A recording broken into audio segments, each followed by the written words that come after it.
walking through the undergrowth to the house in the woods. So hello and yes, welcome back to another video, guys. Now then, another top 10 list today, not an album review, not vinyl update. I'm still miles off that in case any of you guys are wondering where another vinyl update video is. But yeah, here with another top 10 video. And before all you guys think, oh, okay, he's going to be really negative on his albums, these are albums he doesn't like, that's not true. Actually, quite a lot of the albums in this pile I do generally like. The title of this video, my top 10 most disappointing albums. Doesn't mean I dislike them, it's just compared to their predecessors and compared to what I know the artist is capable of, these albums just generally don't hold up as well as what they should.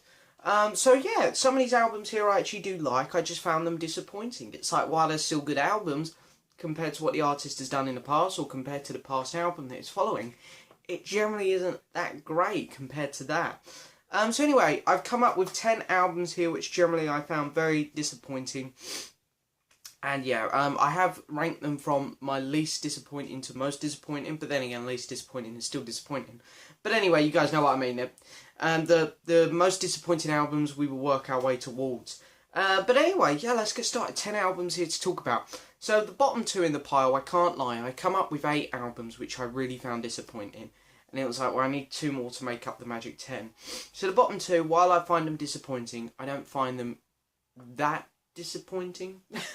Just a little disappointing. So anyway, first album up, coming in at number 10.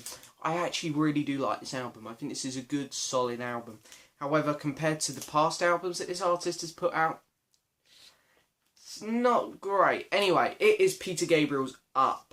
Now, while I don't think this is his worst album, I think he's, you know, Scratch My Back and I'll Scratch Yours and New Blood. Not quite as good as this album.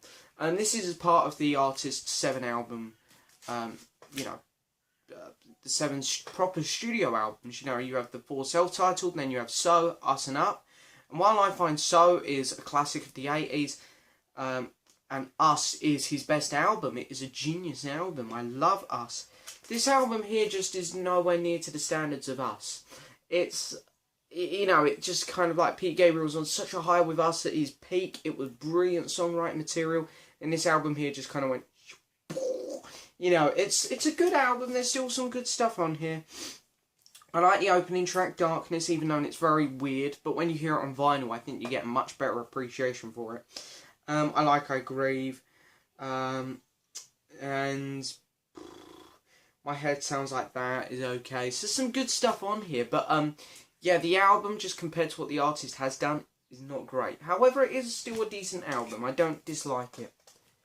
Next album up, the reason this one comes in at number 9 is generally because I really don't care about this album much. Just the story behind this one is, this was the first album that I bought by this guy, and it is also his debut album. So it made sense. So that was the first album I bought by him. It was the first album I heard by him, and of course, this is going to give away who I'm talking about, really, or it's going to rattle it down to 2 artists.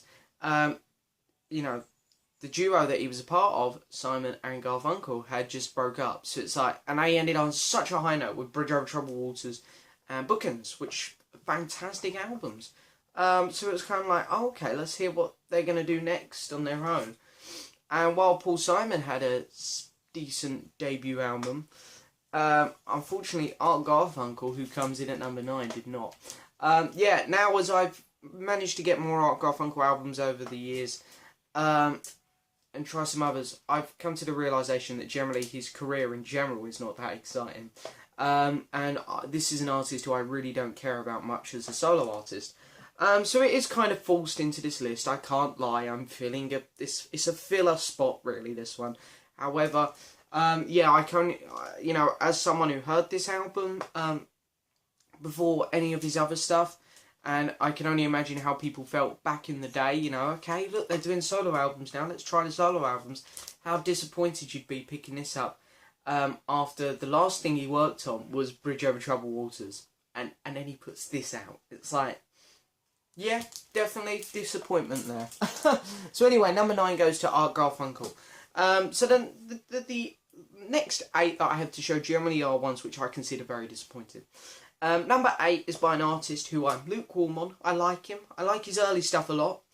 But then pretty much from this album and everything onwards, I'm not a big fan of. But I like this guy's early career. It's very good. And the album that came before this was pretty damn good as well. And this one here is just, in my opinion, one of the worst records I've ever heard. And that is Elton John's Victim of Love. Now then, I remember actually buying this one because I had, I'd just been getting into early Elton stuff. You know, I'd bought Goodbye Yellow Brick Road, Don't Shoot Me I'm Only the Piano Player, Captain Fantastic, Blue Moves, and of course Single Man. Is it Single Man or Single Guy? I've forgotten the title. It's Single Man, which is the album that came before this. And I didn't mind Single Man. I thought it was a good album. It wasn't great, but it was good. And this album here is just dreadful. I mean, The Single Man, it's not like we're talking about, you know, Us, which is one of the best albums ever, followed by Up, which is okay. We're talking about The Single Man, which is, I'd say, is just an okay album, but followed by one of the worst albums ever, in my opinion, Victim of Love. And yeah, I just generally really despise this album. I like Elton, I think he's good. I love his early stuff especially. I'm not a big fan on him today, or his later stuff, but I really like his early stuff. And this is the album where Elton's career just went... I mean, he picked it up a bit. This is the worst album I've heard from him. So obviously he got a bit better in the 80s, but he never regained or captured that magic he had in the 70s. The 80s definitely absorbed him and did not release him. But yeah, this, you know, it's just not a very good album. There's one track on here I like, and that is the title track. But other than that, this album kind of sucks. Next album up, this is pretty recent story actually, this one. I bought a compilation, the very best of Steve Winwood. And it had a bit of everything on it. It had some Blind Faith, had some Traffic, and had his solo stuff. And I played it. You know, I loved the selection I was getting. You know, you had from his solo career like Valerie and stuff like that. Traffic, of course, is brilliant. You know, Keep On Running and stuff like that. Fantastic. And of course, you guys know I love the Blind Faith stuff because big Eric Clapton fan, so obviously I've heard Blind Faith. And I love the compilation so much, I thought, I'm going to get all of Steve Winwood's albums on vinyl. So I did. They're very cheap, and there's not many. There's only about 6 to get. They're about £5 each, apart from one. His last one, something to do with hearts, I forget the cover. I forget the album title, sorry. So I went out and bought them all, £6 each. Thought, yeah, okay, that'd be good. I got them all. Paid about £15 or something for the last one. A little bit pricey. But anyway, I got them all. And, you know, I thought I'm going to play them all in order. And while I love Steve Winwood's career, I think he's got some great albums that come after this one. The debut album, unfortunately for me, self-titled, I found to be very disappointing. Compared to what I was used to on the compilation and then, you know, for his later albums. This album, it's an interesting album. It's a lot of jamming and stuff. However, the songs really don't go anywhere or do anything. You guys know I have done an in-depth review on this album, so if you want to check that out, link in the description. But anyway, yeah, there's, that's Steve Winwood. The next album up that I have to talk about, I do not own. Because when this album came out, it was very expensive. I didn't want to buy the CD, you know me, vinyl.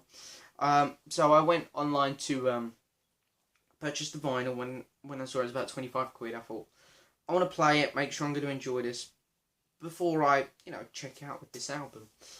Anyway, I went online and I like this band. They're a band which I've been getting into a lot recently, and I love their album that came before this, considering it was, what, about 15-year wait or so for the next album. The next album really didn't do very much for me.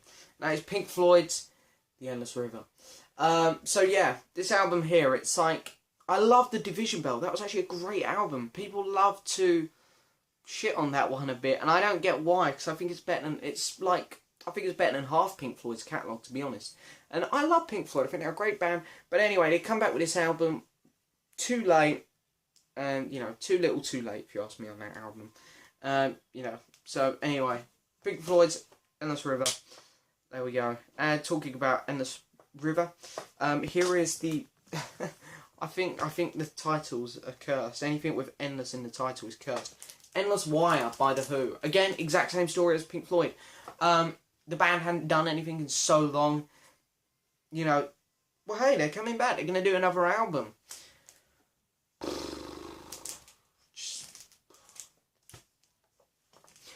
Okay, there's a few problems with this one. Number one, there's only 2 members of the band left. I guess you could say the same thing for Pink Floyd there, really. But, you know, the thing about The Who is they are kind of a super group in a way. You've got Roger Daltrey, who's a great frontman. You've got Pete Townsend, who's very clever, who can write some damn good stuff. You've got one of the best bassists. You've got one of the best drummers. But you take the bassist and the drummer out of the picture, and The Who are kind of a shadow of what they were here. Pete Townsend is not at his peak. Roger Daltrey's voice has changed. While I won't hate on Roger Daltrey today, because I don't think his voice is awful today. I don't. I'll stick up for him a bit. The one whose voice has got awful is Pete Townsend. He cannot sing at all on this album. It's dreadful, in fact. While this album has a couple of good songs on, A Man in a Purple Dress was okay, I guess. I like the title track, Endless Wire. That's the only time Pete Townsend sounds good on the album. Considering we had to wait, 20 years or so for this, incredibly disappointing. Incredibly. Next album up. Now then, at the time, I probably wouldn't have been too disappointed, because you see the cover, you see who else is on this album, and you kind of go, it's not going to be as good as the last albums. But for me, this was actually the first album I bought by this artist. I love the Beatles, of course, and I remember going into a CD shop, which I just discovered about 10 minutes away from here. And I went in there and I said to the guy, okay, I want to buy a John Lennon album. And he said, okay, well, here's my selection. He gave me all of Lennon's albums, he said. And I said, well, I'm going to take one. And I picked this one simply because I like the cover the most. Which, as you say, don't judge a book by its cover. And I remember I had my mate with me, and my dad drove us there. So anyway, we're driving home. I put the album on. This just shows you should do your research before you buy things, really. And of course the opening track come on, Woman is the Nigger of the World. And we were both stunned. And then as the album went on, my dad was looking at us like, or he's looking at me, I should say, like, you bought this? And then my mate was looking at me like, is this a joke? Anyway, that album there is John Lennon and Yoko Ono, Sometime in New York City. Now then, I know this album has its fans, as I discovered when I done my review of it, and the commenters lit up. Again, if you want to see me go over this album in detail, link in the description. Fact is, there's some good stuff on here. It's not a complete waste of time, I don't think, unlike some other albums that I've talked about here. Endless Wire by The Who. There's some good stuff on here. I like New York City. I like... What other ones do I like? The Luck of the Irish. That one's not too bad. Sunday Bloody Sunday's pretty good until you get the chorus. And, I don't mind. There's a couple Yoko ones on here which I don't mind. I don't mind We're All Water. That one's not too bad. So even Yoko... I don't completely hate Yoko on this album. My opinion has changed a bit, because I know when I done my review of this, I just completely destroyed her a bit, which I probably shouldn't have done. But anyway, this album here isn't awful, like some people like to make out, and I used to be one of them. However, compared to Plastic Ono Band and Imagine, even the die-hard Lennon fans have to admit, it's a shadow of them two albums. So anyway, it's, here it is, it's in the list. So yeah, as I say, if you want to see me go over that one in more detail, link in the description. But anyway, here we go, the top 3. These are my top 3 most disappointing albums. And these 3 albums, generally the first ones that sprung to mind when I thought of disappointment. I thought, how did the artists come to make these? Anyway, this one up, very cool story. I love the debut album by this band, this newly formed band. Still is one of the best albums of all time, in my opinion. And I remember I ordered the CD. I was going away to Devon for a week here in the UK, about 4 hours away from where I am. I'm just outside London. And, I was thinking, okay, this will be cool. I'll take the CD with me. I'll put it on my phone, and I'll play it from the iPod. While I'm in the car and stuff, I'll play it when I'm on holiday. I'll really get to know the new album. well, a new album. I get to know the second album, and this band only had 2 albums, so it was like, well, that'd be easy.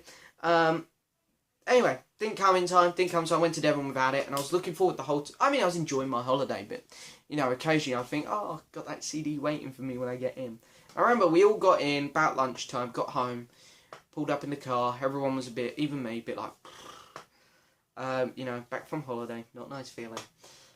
CD was waiting for me, so I thought, okay, let's cheer me up, went straight to my front room, put it on, we all crashed on the settee, and I said, okay, here's the Travelling Wilburys' second album, and even my parents liked the first one. Well, well, this album here definitely disappointed. The opening, for starters, it's way too heavy for a Wilburys thing. The production work is nowhere near as good on it. Dylan is far too dominant on it. It's, you know, from the word go, this album just had a completely different feel to the first one. And, yeah, didn't like it much. It's, she's, you know, there's a couple tracks on here which I don't mind. Inside Out, If You Belong to Me, pretty good.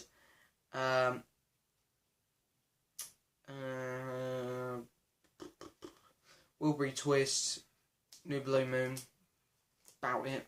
Really, the album just has a completely different feel to the first one, and is incredibly disappointing compared to the first one. Anyway, top two, here we go. Number 2, and I know, again, this album has some fans, but I know that them fans, or most of them fans, were probably disappointed first listen as well. I hear it's a grower. I've heard the album 3 times, and it has not yet grown on me. So, we'll see. But, yeah. Tusk by Fleetwood Mac. You know, this is it. They had their self-titled album. They had Rumours, which were incredible albums. Absolutely fantastic. And then they gave us this. God. Okay, so this is one of the most anticipated albums ever, one of the most expensive albums ever, one of the most overproduced albums ever. Yeah. Where did it all go wrong? You know, when you hear that, most anticipated, most overproduced, I mean overproduced, you know, is not really a good thing, but you'd expect it to sound very clean and nice. And one of the most expensive, you hear expensive and you go, well, it better be good. But, you know, a bit like, you know, can relate to the new Batman v Superman film, how expensive that film was to make, and we got a complete piece of crap. It's kind of the same with this, you know, this is the Batman v Superman of the 70s in music. Weird comparison there, I'll apologise for that one. But anyway, you know, I will say on this album, and I hate to say it, because I always like to stick up for Lindsey Buckingham and Christine McVie the most, because they're the real talent in the band. But Stevie Nicks actually had the best tracks on here. Other than that, Lindsey's and Christine's just bored me to death. It's, yeah, I don't know what went wrong with this album. They went from brilliance and geniusness to this. Now, I don't hate the album. There's some good moments on it, but compared to its predecessors, yeah, if you're going to try and tell me it's not disappointing, then whatever. I just can't listen to that opinion. I'm sorry. Oh, God, I'm sounding like such a stuck in the mud. Anyway, number 1. The number 1 most disappointing album. Again, don't hate this album. I quite enjoy moments on it. But, yeah, it's Stevie Wonder's Songs in... I nearly said Songs in a Key of Life. The Secret Life of Plants. It is following Songs in a Key of Life, which I remember buying. I was literally about to check out some records at a record fair. The record guy was serving someone. There was a soul bin next to me. So I thought, okay, while I'm waiting in line, I'll quickly flick through there. Found Songs in a Key of Life. Beautiful pressing, double vinyl, original, with the book, £3. I thought, that's got to be worth a shot. Picked it up, bought it, got home, played it, and it is in probably my top 10 albums of all time. I absolutely love that album. Stevie Wonder is just brilliant.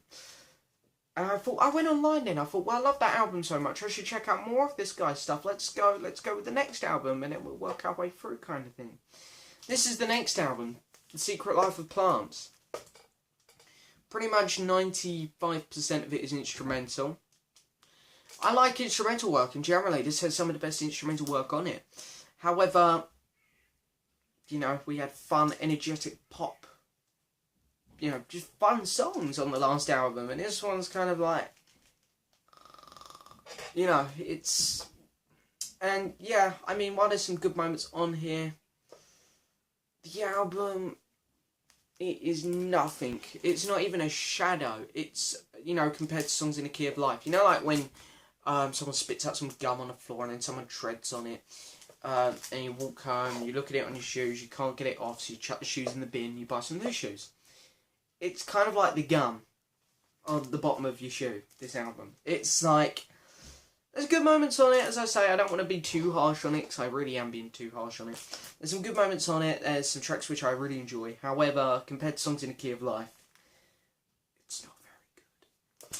But anyway, that is it. Those are my 10 most disappointing albums. Now, I know I've left off some albums which some people are going to be like, what, how could you miss this off? Like, Stone Roses' second album, some Oasis albums, some U2 albums. And, you know, while the reason I've missed them off is because these are albums which I've heard. I love Stone Roses, but I haven't even bothered to check out their second album because of what people were saying about it.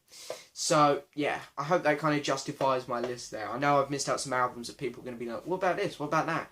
And feel free to let me know in the comments what ones you guys would put in your lists. But that's my list. They're albums I've heard. The ones I've missed out because I haven't heard them. But anyway, that is it for this video. Before we go anywhere though, I need to do a quick shout out. I'm going to put a big link. It's going to be the first link you see in the description box to my brand new movie channel. So to my movie fans who have come to this channel through videos like my Blu-ray video, my Disney Blu-ray collection, I thought, you know, this is a music channel. Let's keep it music related. So I am rebooting for the third and final time, hopefully, my movie channel, and I'm doing videos on there talking about upcoming films, Blu-ray hunting videos, movie reviews, collection videos of Blu-rays and stuff. I'll be doing some unboxings of upcoming Blu-ray releases. So for those of you who are just interested in films, I'm going to put a link in the description, and also on my recommended channels. You'll see it at the bottom of my recommended list. It's called The Movie Bug. So I'd be really grateful if you guys head over there and checked it out. We should have a new video up on that today, and that should be on my Marvel Blu-ray collection to celebrate the release of Captain America Civil War. So yeah, anyway, that is it for today. So yeah, thank you very much for watching. Please hit the subscribe button, like the video, and leave a message, and I'll see you guys next time.